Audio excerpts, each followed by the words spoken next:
Hello दोस्तों, कैसे हैं आप सब लोग। आशा करती हूँ अच्छे होंगे। हमारी आज की कहानी का नाम है भलाई। क्या हुआ सरोजनी जी, ऐसे शून्य में क्या निहारती बैठी हो। आपको ऐसे बैठा देख अच्छा नहीं लगता। आखिर किस चिंता में डूबी हो। रामलाल जी अपनी पत्नी से बोले, देखिए जी, आपको तो सब पता है, फिर भी बताती हूँ। ये प्रिया पिछले 4 महीने में दूसरी बार अपने मायके में आकर बैठ गई है। सोचिए, नई बहुरिया निधि क्या सोचती होगी हमारे बारे में। कहते हुए अपने आंसू अपने आंचल से पोंछती हैं। हाँ सरोजनी जी, सही कहा। तुम्हारी चिंता तो जायज़ है। बेटियां अपने ससुराल में और हंसती खिलखिलाती हुई मायके मेहमानी करवाती ही अच्छी लगती हैं। एक लंबी गहरी सांस छोड़ते हुए रामलाल जी बोले। सरोजनी और रामलाल जी के 3 बच्चे हैं। बड़ी बेटी प्रिया, जिसकी शादी 2 साल पहले हो चुकी, अब 4 महीने पहले बड़े बेटे विभोर की शादी हुई है। और छोटा बेटा अमित नौकरी करता है। परेशानी यह है कि अच्छा पति परिवार होते हुए भी प्रिया जब चाहे अपने मायके चली आती है। पहले सरोजनी जी को लगता था एक बच्चा हो जाएगा तो प्रिया को थोड़ी अकल आएगी, मगर वह तो बच्चा होने के बाद और भी ज़्यादा मायके के चक्कर लगाने लगी। असल में उसके सास ससुर से बिल्कुल नहीं पटती थी, या यूँ कहें वो घर में ध्यान देना ही नहीं चाहती थी। सिर्फ पति और अपने घूमने फिरने से मतलब रखती। आखिर एक बहू को कौन इतनी आज़ादी देता है। थोड़ी बहुत उम्मीद तो करता ही है, इसमें कुछ गलत भी नहीं। बस यही खटपट प्रिया की जिंदगी में चल रही थी। मगर इस बार दामाद मुकेश अपनी सास को सीधे तौर पर धमकी दे चुके थे कि अगर प्रिया में कोई सुधार नहीं होता है और वह बार बार मायके जाकर बैठती है तो रखिए उसे अपने पास। मैं उसे कल देता था तो आज ही तलाक देता हूँ। इसी बात को लेकर सरोजनी जी आज बहुत परेशान हैं। दरवाजे पर अपने सास ससुर की बात सुन चुकी निधि चाय की ट्रे लाते हुए बोली, माँ जी, अगर आपको बुरा ना लगे तो मैं आपकी समस्या का समाधान दे सकती हूँ, मगर उसके लिए आप दोनों को मेरा साथ देना होगा।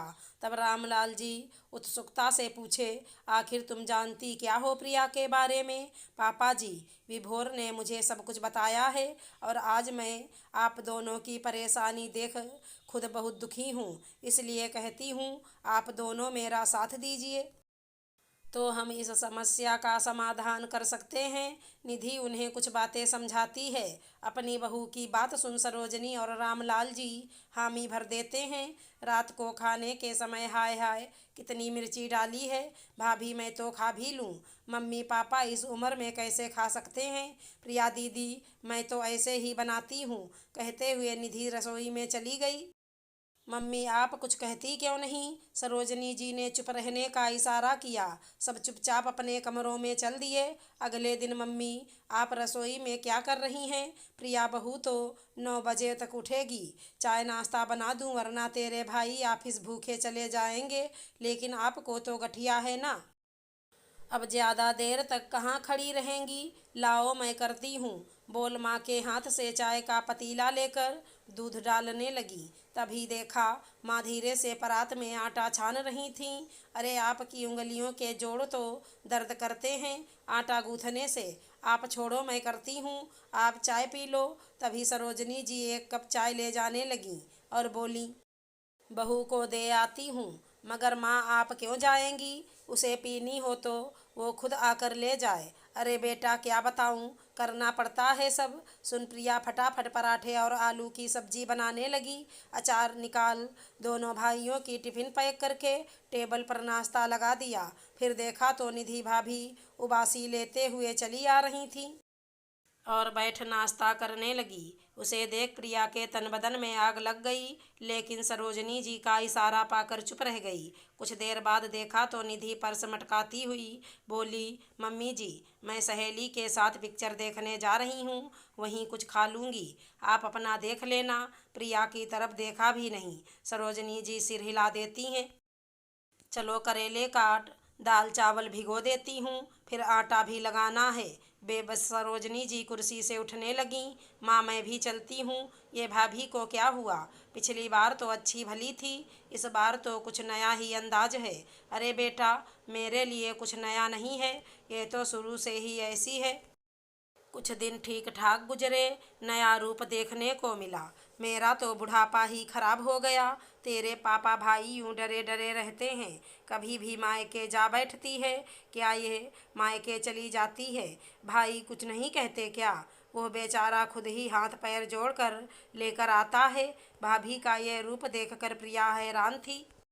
सोचने लगी, मेरे बूढ़े माँ बाप 4 महीने से कितना सहन कर रहे हैं। थोड़ी अच्छी लड़की मिल जाती तो भाई को भी माता पिता की चिंता नहीं रहती। साथ में भाई भी दुखी है। शाम को निधि थोड़ा बहुत हाथ बटा सोने चली गई। 2 दिन बाद सरोजनी जी के घुटनों में तेज दर्द हो रहा था। वे निधि से बोली, बहू थोड़ा सरसों का तेल गरम करके लगा दो। मम्मी जी, इतना फालतू समय नहीं है मेरे पास, आप खुद ही क्यों नहीं कर लेती? अच्छा तो जरा बाम ही लगा दो, थोड़ा आराम पड़ जाए। सरोजनी जी कराहते हुए बोली। निधि रसोई से चिल्लाते हुए बोली, मम्मी जी हाथ का काम छोड़ नहीं आऊँगी, आप खुद क्यों नहीं लगा लेती?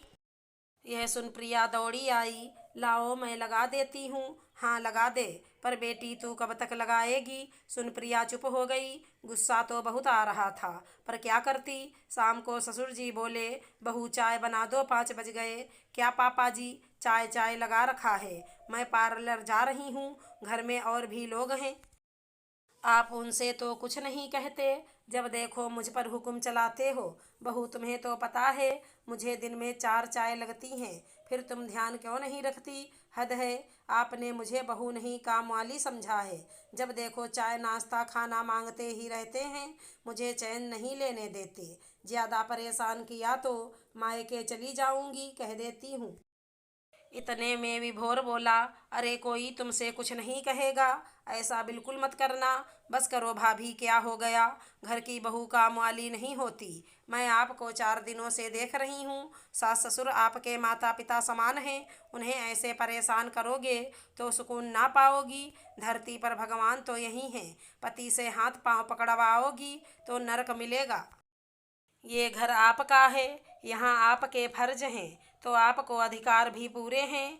इतने अच्छे लोगों को ही परेशान मत कीजिए, देखना एक दिन आप ही पछताएंगी। वाह दीदी, ये बड़ी बड़ी ज्ञान की बातें बांटना दूसरों के लिए ठीक है, कभी आपने अमल किया है इन पर? जो मुझे बता रही हैं, मैंने क्या नया किया है? जो आप करती हैं वही तो कर रही हूँ। आप कौन सा अपने सास ससुर को मानती हैं? पति की इज्जत कहाँ करती हैं? ससुराल वालों को मान देती हैं। अपनी भाभी के सवाल सुन प्रिया सन्न रह गई। भाभी ने क्या गलत कहा? मैंने खुद कब अपने ससुराल वालों का मान सम्मान किया? उसकी आंखों के सामने अपनी सास ससुर और पति के हताश निराश चेहरे घूमने लगे।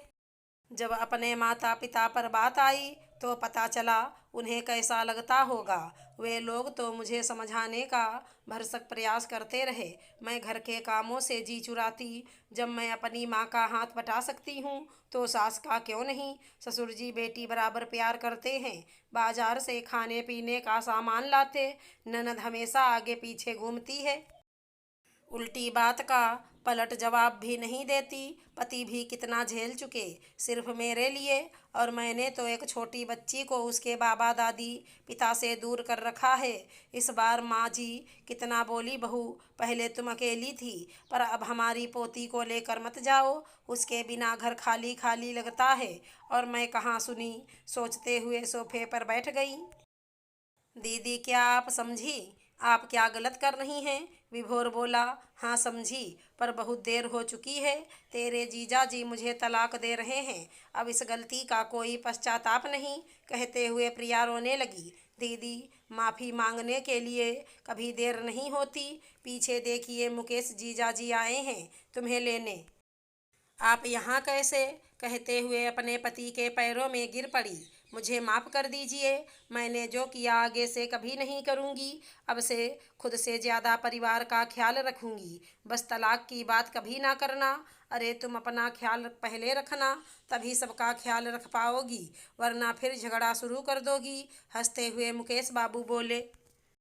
माहौल थोड़ा हल्का हुआ तो प्रिया बोली, मैंने जो गलती करी उसे तुम दोहरा रही हो। कुछ ज़्यादा नहीं बोलूँगी, शायद तुम सीख लो। अरे प्रिया बिटिया, ये सीख लेकर क्या करेगी? इसने ही तो तुझे सबक सिखाया है। हम सब नाटक कर रहे थे।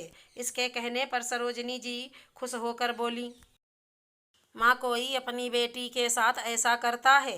हाँ करता है। जब घी सीधू उंगली से ना निकले, उंगली टेढ़ी करने में ही भलाई होती है। प्रिया तेरी गृहस्थी बिखरने से बचाई है मेरी बहू ने। रामलाल जी निधि के सर पर हाथ रखते हुए बोले, हमें पूरा भरोसा है हमारी बहू कभी कोई ऐसा काम नहीं करेगी जिससे हम परेशान हों। ये सुन निधि अपने ससुर के चरण स्पर्श कर लेती है। अगर हमारी कहानी पसंद आई हो तो चैनल को लाइक शेयर सब्सक्राइब करें। राधे राधे दोस्तों।